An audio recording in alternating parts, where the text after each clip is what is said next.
Sejak 16 Maret hingga video ini dibuat, pembelajaran di sekolah-sekolah baik dari tingkat TK, SD, SMP, SMA, sampai tingkat perguruan tinggi melaksanakan proses pembelajaran dengan metode daring.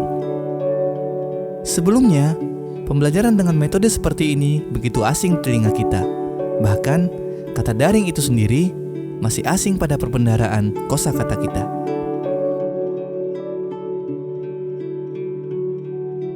Beberapa dekade silam, mungkin pembelajaran seperti ini tak pernah kita bayangkan akan terjadi.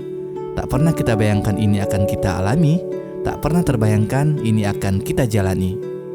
Kini, situasi telah berubah, zaman telah berganti, teknologi semakin canggih. Dulu, pembelajaran harus dilakukan secara tatap muka, berada pada satu ruangan yang sama, dengan jumlah tertentu dalam satu kelompok. Sekarang, hal itu tak perlu kita lakukan. Tak perlu keluar rumah, tak perlu berkumpul dalam satu ruangan yang sama, bahkan tak perlu mandi dan sambil rebahan pun kita sudah bisa melakukan proses pembelajaran. Kurang lebih 2 bulan ke belakang kita melaksanakan pembelajaran daring ini. Dan ternyata pembelajaran daring ini gak worth it untuk anak pintar. Siapa anak pintar itu? Anak yang saya nyatakan sebagai anak pintar hanya akademik, tekstual, dan siswa yang manut-manut saja. Dari beberapa kali pembelajaran yang sudah dilalui, banyak siswa yang tadinya unggul di dalam kelas, saat masuk kepada pembelajaran daring ini, menjadi siswa yang biasa saja. Nilai tes tidak sebagus yang biasanya dilaksanakan saat di dalam kelas.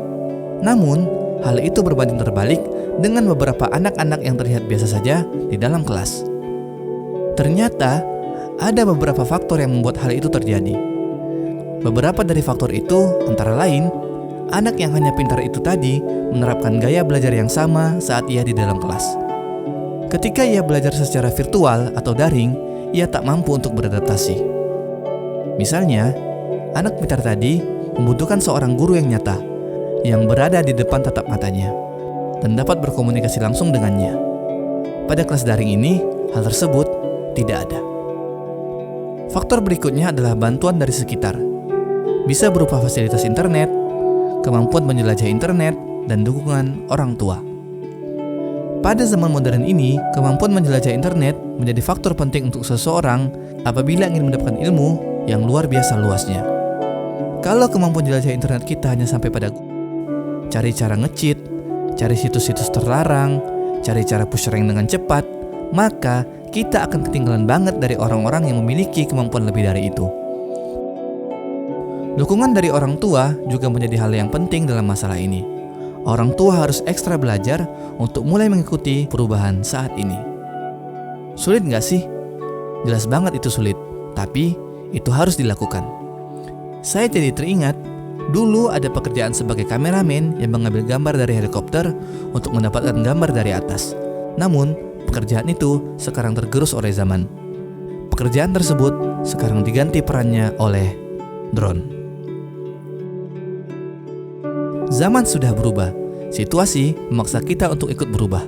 Kalau kita nggak berubah, masih tetap pada cara belajar yang sama, masih tetap pada cara pandang yang sama, masih tetap pada pemikiran yang sama, maka bukan tidak mungkin kita di masa depan hanya sebagai penonton, bukan pelaku.